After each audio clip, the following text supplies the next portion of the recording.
dobry. Dzisiaj filmik z terenu, właściwie ze spaceru, ale myślę, że mający ściśle związek z tematami ogródkowymi. Chciałem Wam pokazać, jak powstaje taki oto murek oporowy wykonany z kamieni.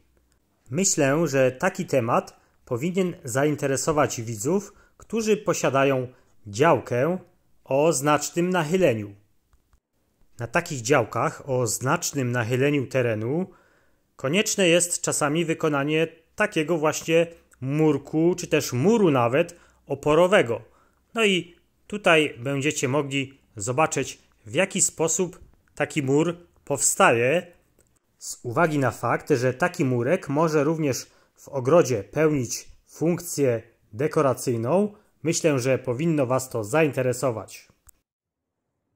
Materiał, jakiego chcemy użyć do wykonania muru oporowego, nie zależy tylko i wyłącznie od naszych preferencji. Przede wszystkim zależy on od ukształtowania terenu. Zobaczcie, po lewej stronie widzieliście bloki kamienne. Tutaj widzicie przygotowane już takie drobniejsze elementy, które zostały wyselekcjonowane, aby użyć ich do obsadzenia właśnie tej skarpy. No i jak to jest zrobione? Tutaj musimy sobie wyznaczyć poziom, tak żeby równiutko ułożyć te wszystkie bloki kamienne. Wcześniej musimy sobie rozplantować, czyli wyrównać brzegi skarpy. Zobaczcie, tutaj jest to już zrobione. No a na tak przygotowane zbocze nakładamy spoiwo. W tym przypadku jest to zaprawa murarska, którą zaraz Wam pokażę. No i na to wszystko jest nakładany kamień. Takie bloki kamienne, które są indywidualnie tak starannie wyselekcjonowane. Oczywiście nie wszystkie kamienie udaje się idealnie dobrać do naszej mozaiki, dlatego część musi być obrobiona ręcznie.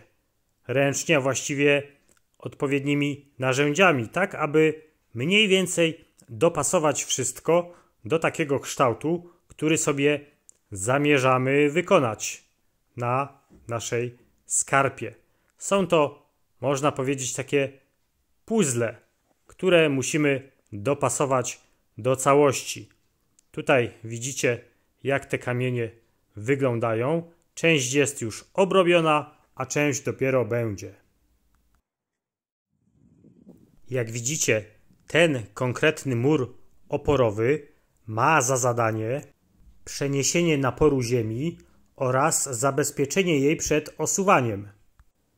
I aby wykonać taki mur oporowy, potrzebne jest na pewno prawo budowlane i przepisy w tym prawie zawarte.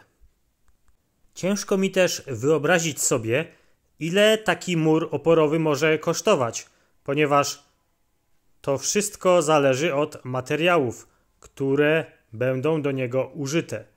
Jeśli robimy to sami, zapewne koszty wykonania takiego murku będą o wiele niższe, no ale pracy będzie na pewno sporo. Tutaj widzicie jeszcze troszkę inaczej wykonany mur oporowy, ponieważ na warstwę gleby została nałożona taka podbitka kamienna, a dopiero na tą podbitkę warstwa spoiwa, czyli w tym wypadku zaprawy. No a dopiero na tą zaprawę zostały ułożone takie oto kamienie. Być może ma to związek z tym, że tuż przed tym murkiem oporowym jest taki element infrastruktury w postaci lampy. Tutaj on jest zamocowany i akurat w tym miejscu konstrukcja tego murku musiała być jeszcze bardziej sztywna, ustabilizowana, no i mocniejsza. Tuż obok powstającego muru oporowego stoi paleta. Zobaczcie, tyle materiału, tej zaprawy murarskiej musimy użyć, aby nam to wszystko ładnie się trzymało. Muszę jeszcze nadmienić, że ten cały mur tworzy jedna osoba. Naprawdę jestem pełen podziwu.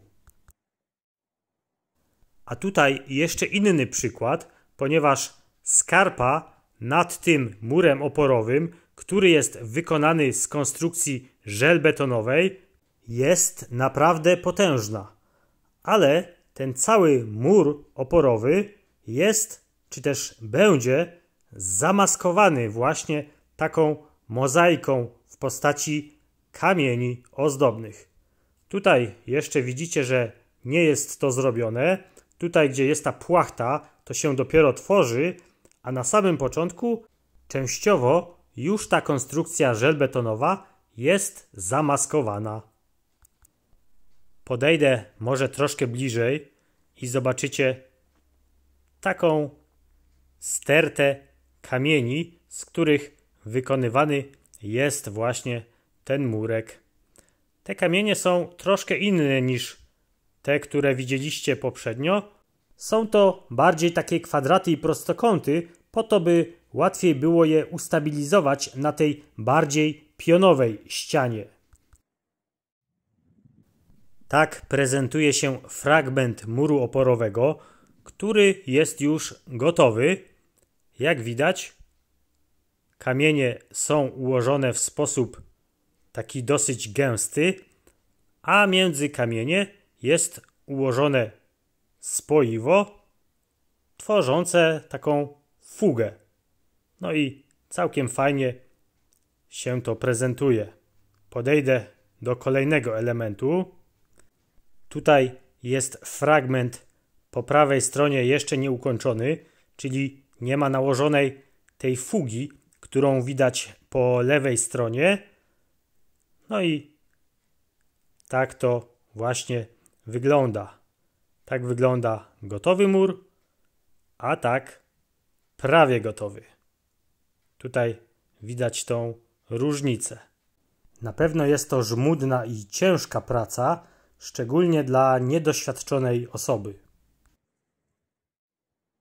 Przy wykonywaniu tego typu prac konieczne jest również uwzględnienie warunków atmosferycznych. Z tego względu widzicie, że jest tutaj nałożona taka czarna płachta, która chroni konstrukcję przed śniegiem, deszczem, opadami. Cześć!